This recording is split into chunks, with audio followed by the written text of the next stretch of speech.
Areas of your life that witches and wizards like to attack is your money, your finance, your business. In fact, every witchcraft attack ends up attacking your money. When your health is attacked, your money is attacked. When the health of your children is attacked, it ends up attacking your money, your business, your finance. When you are sick or when you are depressed or confused because of witchcraft attack, you are no longer able to attend to your channels of income. You need knowledge to fight witchcraft attack on your finances.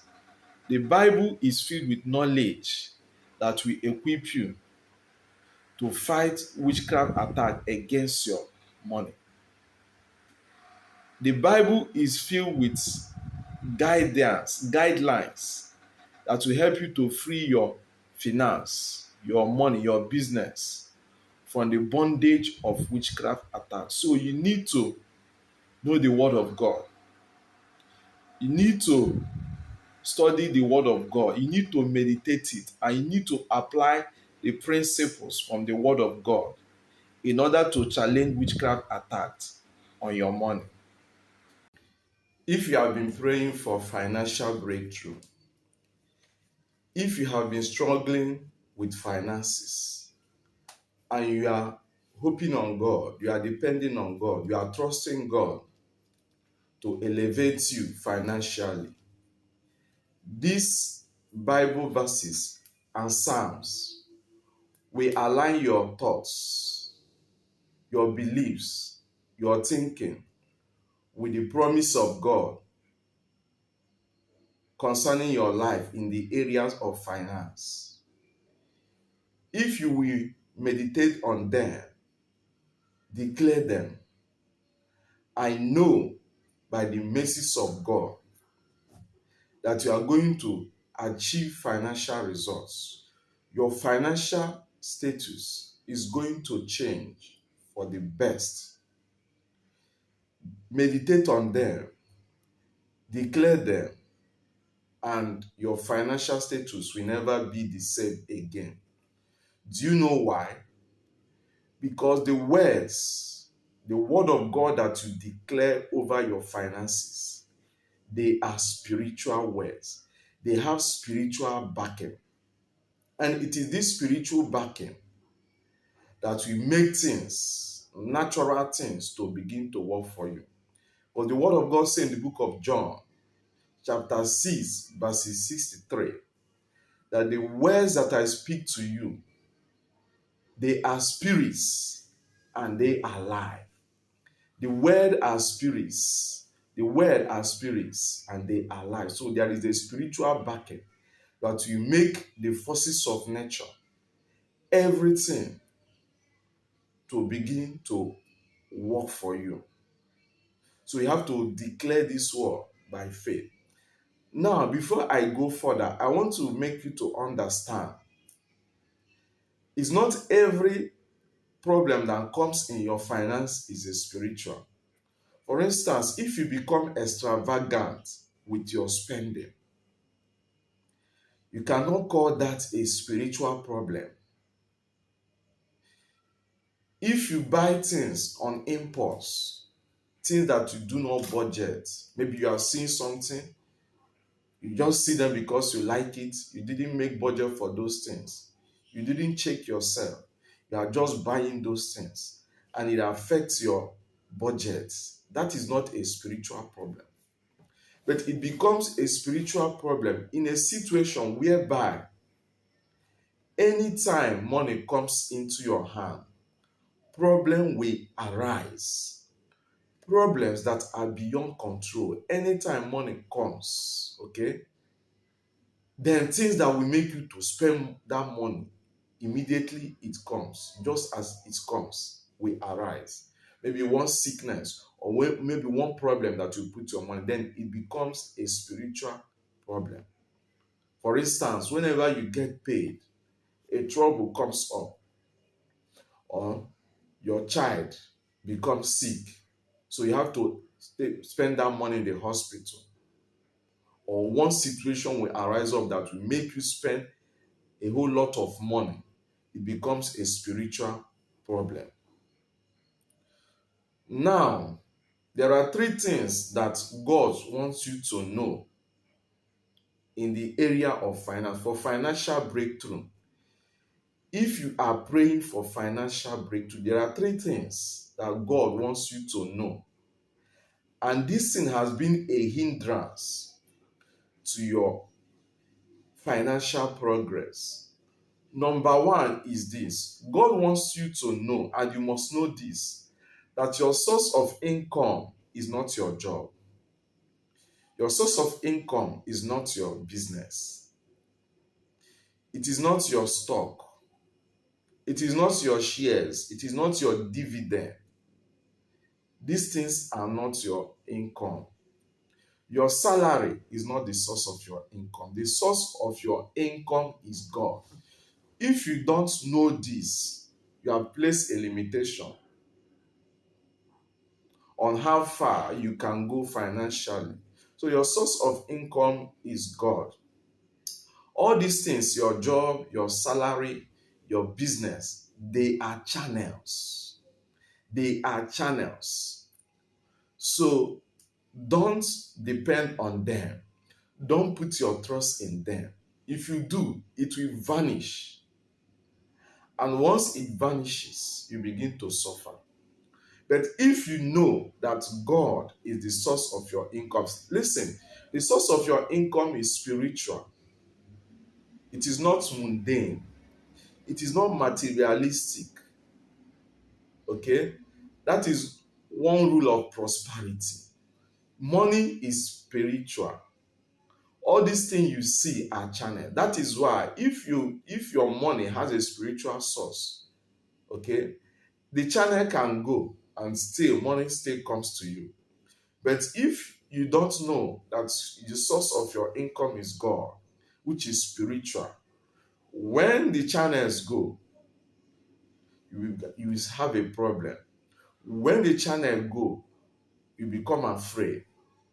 When the channel go, you start worrying yourself. You become full of anxiety. It is where the mistake starts. The forces of materials will begin to fight you. So the source of your income is higher than the channels through which your income is coming. That is number one thing that God wants you to know in the area of your finance.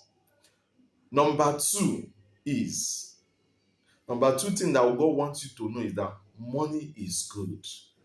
Okay? Money funds the vision and mission of ministries that do the command of God.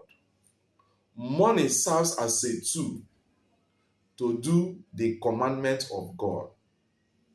The word of God says in the book of Zechariah chapter 1 verse 17, through prosperity, my ministry shall be spread abroad. Without money, how are you going to fulfill that commandment? Help the poor, feed the hungry, clothe the naked. So you have to understand that money is a good thing. It is a tool that you can use to do good. It is a tool that can be used to obey God. Okay? Money can be used to do people. Now, number three thing that God wants you to know is that God wants you to prosper financially. Okay? As a child of God, whenever there is a limitation, God is not happy. God wants you to prosper financially.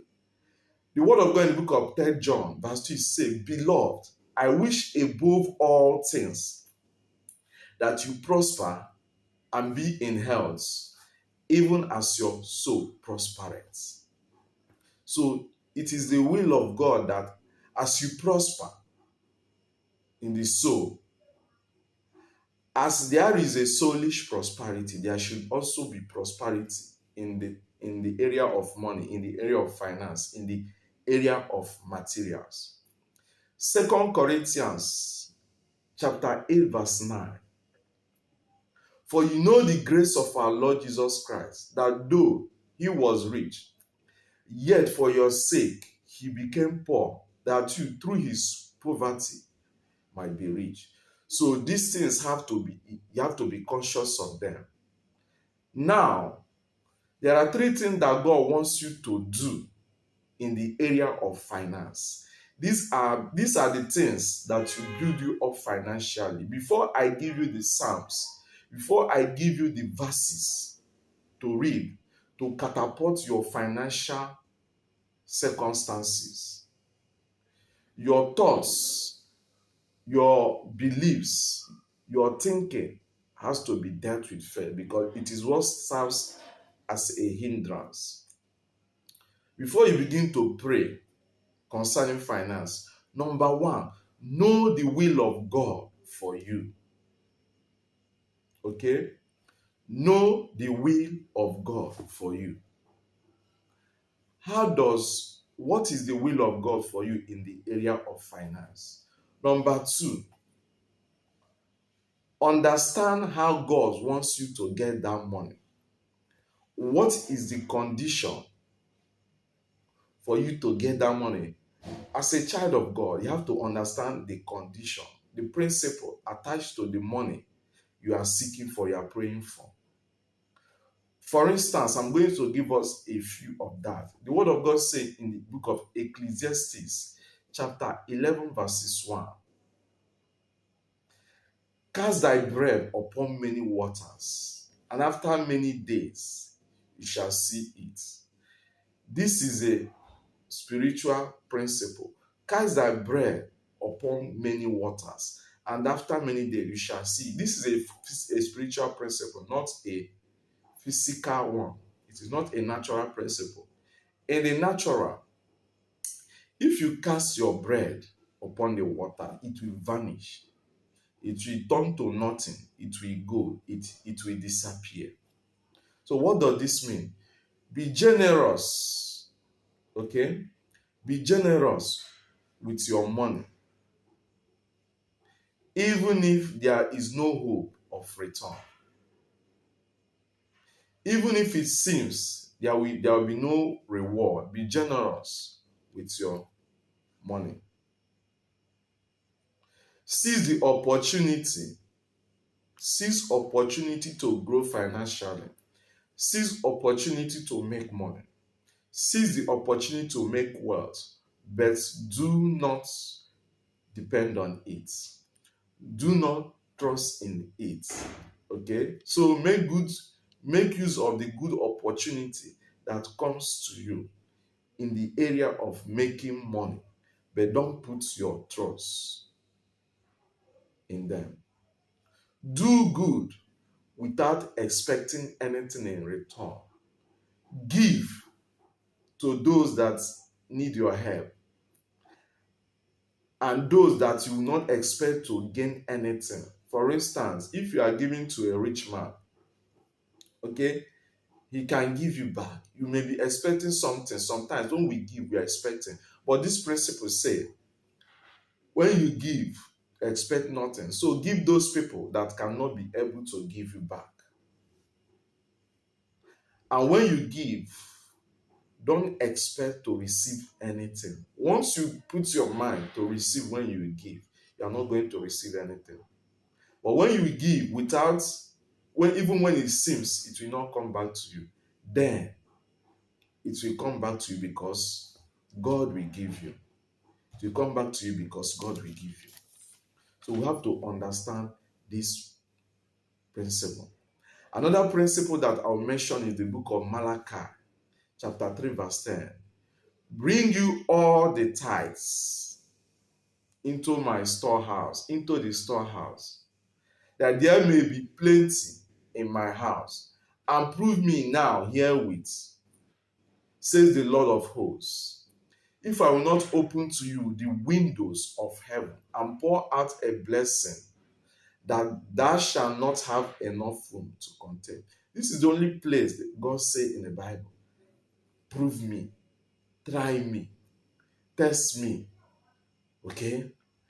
This is also one of the things, one of the conditions that you can get. It is saying that What will be coming when you do this is beyond your human calculation. The inflow of money that will be coming after you do this, the inflow of money that will be coming is beyond your human calculation.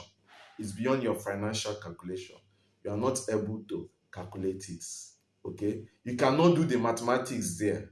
The mathematics is spiritual. It is beyond human understanding. That is how the thing will be coming. That is how you will grow financially. You are not able to calculate it.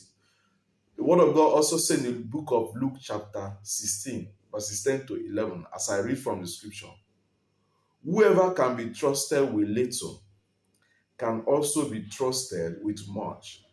And whoever is dishonest with very little will also be dishonest with much. So if you have not been trustworthy in handling worldly wealth, who will trust you with true wealth? It's a principle.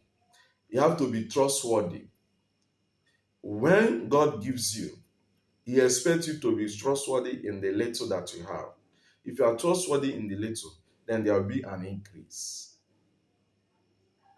Luke chapter 16, verses 10 to 11.